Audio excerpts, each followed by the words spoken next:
И прежде всего, говорил наставник, нам следует вколотить в твою злосчастную черепушку один единственный факт, но так, чтобы ты никогда уже о нем не забывал. Ты догадываешься, что это за факт? Нет, сэр, сказал мальчик. Нет. Кустистые брови приподнялись, изображая насмешливое удивление. Мальчик, словно загипнотизированный, следил, как они исчезли под неспадающими на лоб густыми белоснежными прядями. Брови на миг скрылись там почти застенчиво, а потом спустились обратно, весомо и решительно. Значит, нет. Ну что ж, тогда... Волшебник подался вперед. Тогда я тебе скажу. Он медленно, осторожно сложил пальцы домиком так, что острие клина смотрело на мальчика. «Запомни», — негромко произнес наставник, — «демоны чрезвычайно злобны и опасны. Они непременно причинят тебе вред, если только смогут. Понял?» Мальчик продолжал следить за бровями. Он никак не мог оторвать от них взгляд. Теперь они сурово устремились вниз и сошлись на переносице, словно две стрелы. Брови двигались с поразительной живостью, поднимались, опускались, наклонялись, изгибались, когда вместе, а когда поодиночке. Это странное подобие самостоятельной жизни завораживало мальчика, а кроме того, как он обнаружил, следить за ними куда предпочтительнее, чем смотреть в глаза учителю. Волшебник кашлянул, а в кашле послышалась отчетливая угроза. «Ты понял?» «Да, сэр». «Что ж, ты говоришь «да», и я уверен, что именно это ты и имеешь в виду. И все же...» Одна из бровей задумчиво приподнялась. «И все же я не уверен, что ты действительно это понял». «Я понял, сэр. Демоны очень злые и опасны, и если ты только это допустишь, они непременно сделают что-нибудь плохое». Мальчик беспокойно заерзал на подушке. Ему очень хотелось доказать учителю, что он и вправду внимательно его слушает. На улице летнее солнце поджаривало траву и асфальт. 5 минут назад под окнами весело проехал фургончик мороженщика, но в комнату волшебника проникали лишь узкие лучики яркого света, которые просачивались в щелки вокруг плотных красных штор. В комнате царила духота. Мальчик никак не мог дождаться, когда же урок закончится, ему разрешат идти. «Я очень внимательно слушал, сэр», — сказал он. Его наставник кивнул. «Ты когда-нибудь видел демона?» «Нет, сэр». «То есть только в книжках?» «Встань». Мальчик поспешно вскочил, едва не подскользнувшись, неловко вытянулся в струнку и стал ожидать дальнейших указаний. Учитель небрежно ткнул пальцем в сторону двери, находившейся у него за спиной. «Ты знаешь, что находится там?» «Ваш кабинет, сэр». «Хорошо. Спустись по лестнице и зайди в кабинет. В дальнем конце стоит мой стол. На столе коробка, в коробке очки. Надень их и принеси сюда. Ты все понял?» «Да, сэр».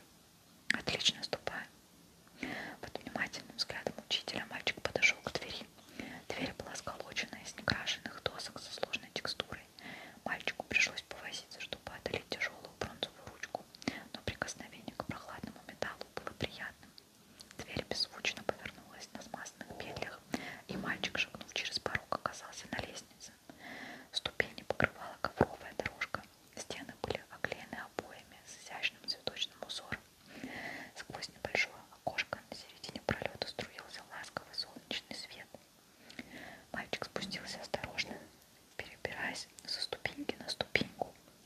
Тишина и солнечный свет успокаивали его и умерили часть страхов. Мальчик никогда прежде не бывал здесь и в своих представлениях о кабинете наставника мог опираться лишь на всякие байки. Ему на ум пришли чучело крокодилов и глаза в банках. Мальчик сердито отогнал эту картинку. Вовсе он и не боится. Внизу обнаружилась другая дверь, похожая на первую, но поменьше. И еще на ней была нарисована красная пятиконечная звезда. Мальчик повернул ручку и оттолкнул дверь.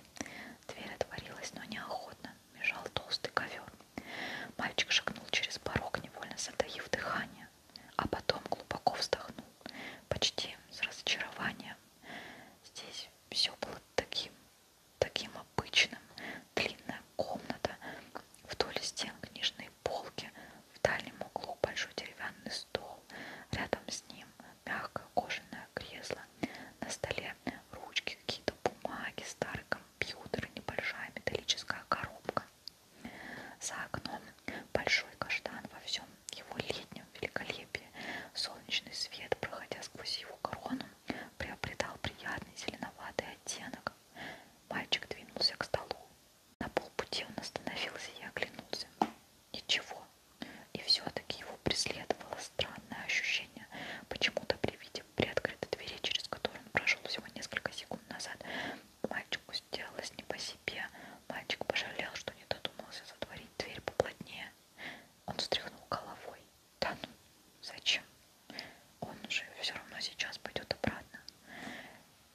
4 торопливых шага, и мальчик очутился у стола. Он снова огляделся по сторонам. Нет, он точно слышал какой-то шум. Комната была пуста. Мальчик прислушался настороженно, словно кролик в кустах. Нет, ничего не слыхать, только отдаленный гул уличного движения. Мальчик повернулся к столу. Глаза его округлились, дыхание участилось. Металлическая коробка поблескивала на солнце. Мальчик потянулся к ней через стол. В этом не было особой необходимости. Он вполне мог бы обойти стол и взять ее без помех, но ему почему-то хотелось управиться побыстрее, взять то, зачем он пришел, и уйти отсюда. Итак, он перегнулся через стол и протянул руку, но не достал до коробки. Мальчик подался вперед и попытался подцепить коробку кончиками пальцев, но промазал и вместо этого опрокинул карандашницу. Струйки холодного пота, выступившего под мышками, потекли по бокам. Мальчик спешно кинулся собирать ручки и складывать их обратно в стакан. Тут прямо у него за спиной послышался чей-то хриплый смешок. Мальчик стремительно развернулся, едва удержавшись, чтобы не закричать. Но в комнате никого не было. На миг мальчик застыл, привалившись спиной к столу и окаменев от страха. Потом у него словно бы что-то шевельнулось внутри. «Забудь про карандаши», — шепнул внутренний голос. «Ты пришел сюда не за этим». Мальчик медленно, осторожно принялся огибать стол.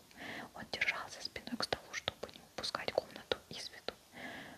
Кто-то постучал в окно 3 раза, очень настойчиво. Мальчик развернулся. Никого, лишь ветерок покачивает ветви каштана. Ничего и никого. Тут одна из упавших ручек скатилась со стола на ковер. Она упала беззвучно, но мальчик уловил движение краем глаза. Вторая ручка начала раскачиваться, сперва медленно, потом все быстрее и быстрее. Внезапно она завертелась, оттолкнулась от компьютера и свалилась на пол. За ней вторая и третья, и вдруг все ручки развернулись в разные стороны и покатились к краям стола, сталкиваясь, падая, застывая. Мальчик смотрел, наконец упала последняя ручка. Мальчик не шелохнулся. Кто-то громко засмеялся прямо ему в ухо. Мальчик вскрикнул и отчаянно взмахнул рукой, но рука ни на что не наткнулась. Не удержавшись, он по инерции развернулся лицом к столу. Теперь коробка стояла прямо у него перед носом.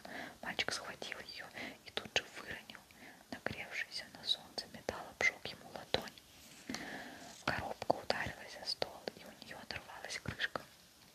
Из коробки вывалились очки в роговой оправе. Мгновение спустя мальчик подхватил их и кинулся к двери. Позади него возникло нечто. Мальчик почувствовал, как оно прыгнуло ему на спину. Он был уже совсем рядом с дверью, уже видел лестницу, ведущую наверх к учителю. И тут дверь с грохотом захлопнулась. Мальчик принялся дергать за ручку, колотить по двери и звать наставника, захлебываясь рыданиями. Но все безрезультатно. Кто-то что-то шептал ему на ухо, но мальчик не разбирал слов.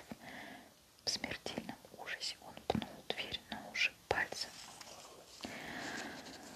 Тогда он обернулся и окинул взглядом пустую комнату.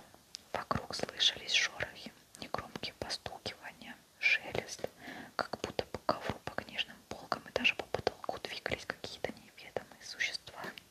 Одна из теней у него над головой слегка качнулась от несуществующего ветерка. Мальчик совладал со страхом и слезами и нашел в себе силы заговорить. «Стой!» — крикнул он. «Изыди!» Шорох, шелест и постукивания мгновенно стихли. Тень притормозила и остановилась. В комнате воцарилась мертвая тишина. Тут мальчик вспомнил про очки, которые до сих пор сжимал в кулаке. Сквозь липкую пелену страха пробилось воспоминание. Наставник велел надеть их, а потом уже идти обратно. Может, если их надеть, дверь отворится, и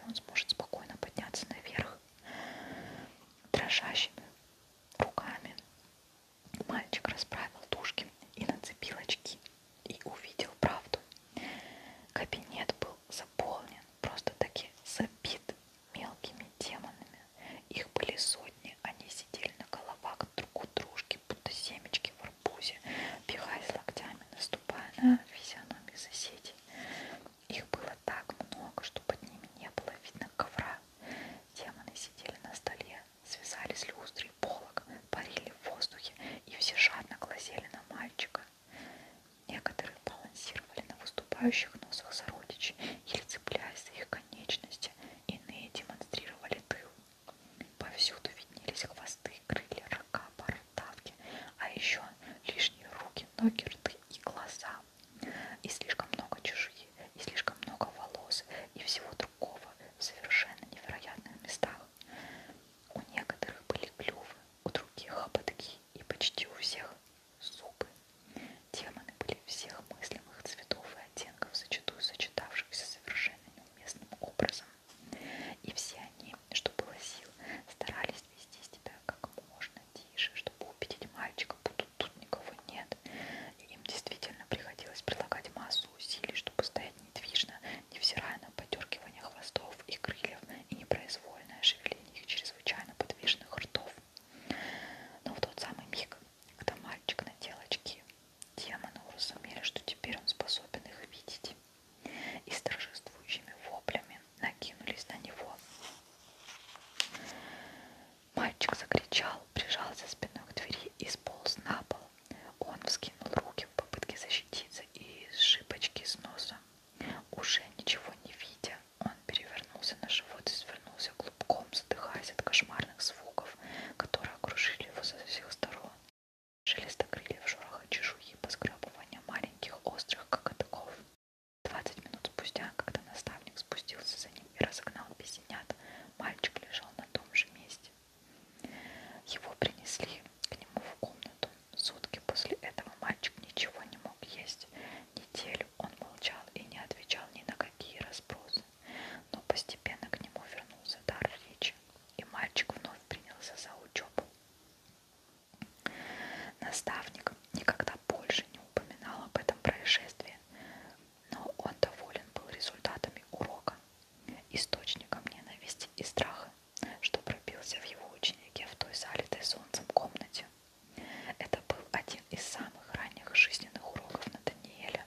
Он никогда и ни с кем не говорил об этом, но тень этого происшествия навсегда омрачила его сердце. Было ему тогда 6 лет. Бартимеус. У таких мощных магических артефактов, как амулет Самарканда, имеется одна неприятная особенность. Их окружает своеобразная пульсирующая аура. Она бросается в глаза так же, как человек, заявившийся нагишом на похороны. Аура имеется и у любого живого существа. Она выглядит как разноцветный ореол вокруг физического тела. На самом деле аура – это ближайший зрительный аналог запаха. Ауры существуют на первом плане, но для большинства людей они невидимы. Зато их прекрасно различают некоторые животные, кошки, например, джинны и отдельно особо одаренные личности.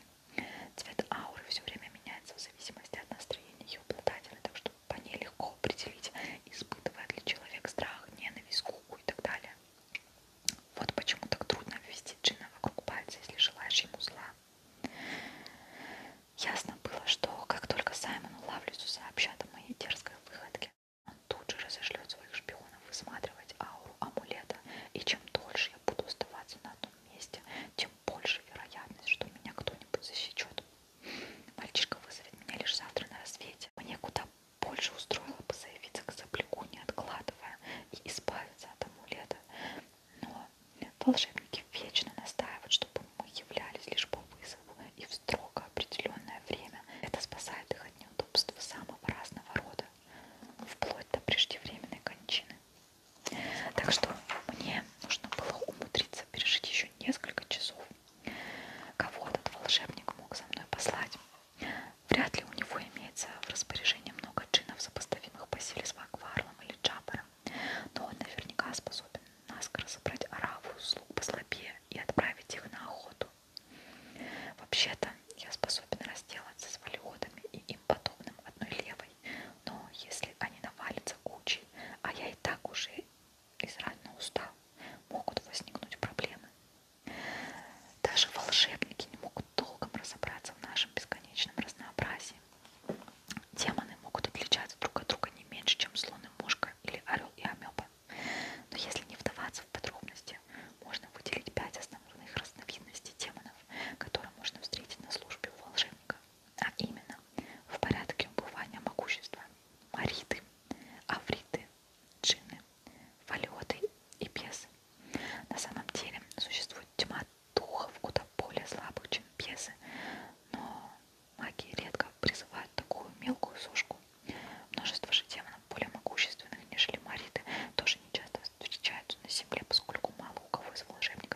бесами у меня разговор короткий. На определенной скорости я примчался из Хэмпстеда в Лондон и уселся под карнизом заброшенного дома, стоящего на берегу Темзы. Там я устроился поудобнее, почистил клювом перышки и стал смотреть на небо. Через некоторое время по небу на небольшой высоте проплыли 7 красных светящихся шариков. Добравшись до середины реки, они разделились. 3 продолжили двигаться на юг, 2 свернули на запад, а 2 на восток. Я забился поглубже под крышу, но заметил, что когда ближайший из поисковых шаров двинулся вниз по течению и скрылся из виду, пульсация амулета усилилась. Я занервничал. Через некоторое время я перелетел на другой берег и устроился на одном из пролетов подъемного крана. Здесь возводили шикарный многоквартирный дом для волшебников средней руки. В безмолвии прошло 5 минут. Вокруг грязных свай причала бурлили большие водовороты. Луна скрылась за облаками. Вдруг все окна заброшенного дома на том берегу озарились тошнотворным зеленым светом. Неясные тени принялись сновать там в поисках вора. Они ничего не нашли. Свет потускнел, превратился в светящийся туман, выплыл из окон, и его унесло ветром. Дом вновь погрузился во тьму. Я уже взлетел и направился на юг, стремительно переносясь с улицы на улицу. Моя безумная пляска длилась полночи. Я метался над Лондоном, уходя от преследователей. Шаров-шпионов. Шары — это такая особая разновидность бесов. У них огромные чешуйчатые уши и одна щетинистая ноздря. Они чрезвычайно чувствительны ко всяческим магическим пульсациям, но не переносят громкий шум.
обращали никакого внимания. В Лондоне опасно иметь хоть какие-нибудь магические познания.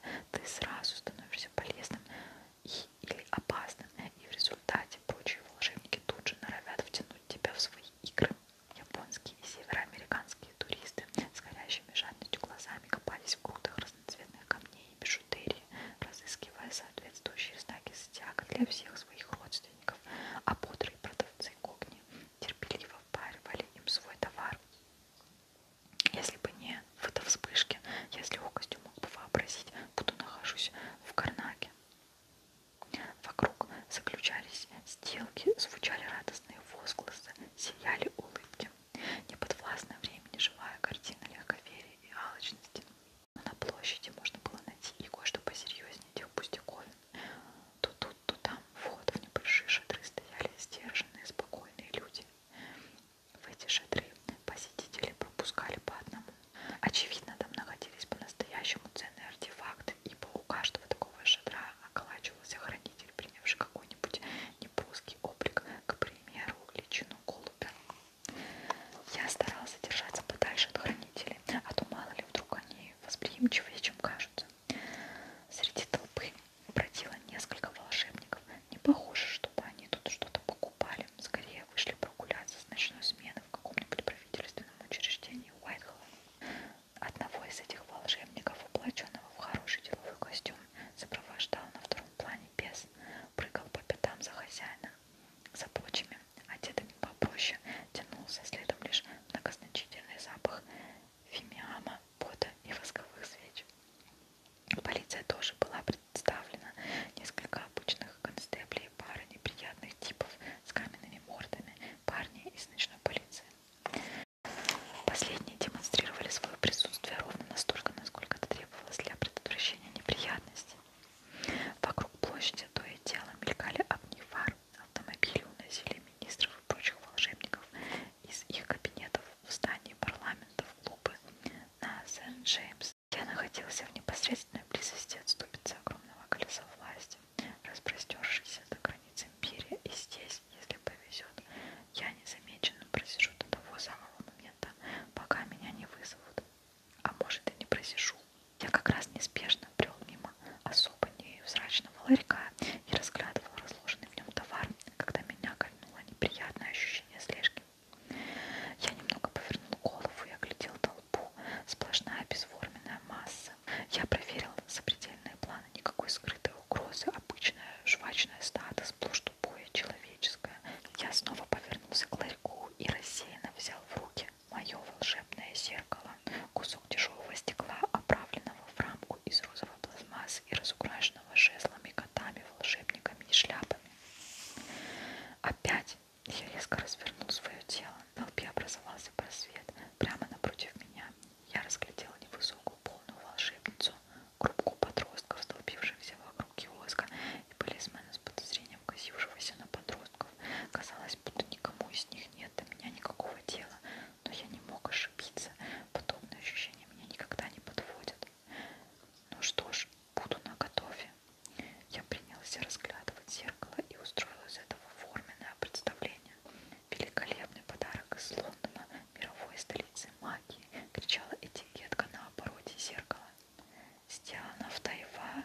Ощущение недоброго взгляда вернулось вновь. Я обернулся проворнее, чем кошка, и на сей раз удачно. Я поймал взгляд наблюдателя. Точнее, наблюдателей. Их было двое. Мальчишка и девчонка, затерявшиеся среди той компании подростков. Они не успели отвести взгляд. Мальчишке было лет 15, его физиономию осадили прыщи и отчасти преуспели. Девчонка была помладше, но взгляд у нее был холодный и жестокий. Я демонстративно уставился на них. И чего я разволновался? Это просто люди, они не могут увидеть, кто я на самом деле. Пускай себе глазеют. Через несколько секунд они не выдержали и отвели глаза. Я пожал плечами и сделал было движение, чтобы уйти. Человек, стоявший за прилавком, громко кашлянул. Я аккуратно положил мое волшебное зеркало обратно на прилавок, расплылся в улыбке и пошел своей дорогой. Ребятня двинулась за мной. Я заметил их у следующего киоска. Они выглядывали из-за ларька с сахарной ватой. Малолетки держались кучей. то 6, не то 7 человек. Чего им надо? Обчистить карманы? Но почему тогда они прицепились ко мне? Вокруг десятки кандидатов пожирнее, побогаче, поперспективнее меня. Проверки ради я пристроился поближе к низкорослому и на вид весьма состоятельному туристу с огромной кинокамерой и толстенными очками. Если бы я хотел кого-нибудь обчистить, то непременно начал бы с этого типа. Но когда я оторвался от него и описал петлю в толпе, подростки последовали за мной. Странно и неприятно. Мне не хотелось изменять облик и улетать отсюда. Я слишком устал и хотел лишь одного, чтобы меня оставили в покое. Мне и без того надо как-то дотянуть до рассвета, а до него еще далеко. Я прибавил шагу, ребятня тоже. Мы описали 3 круга по площади, и я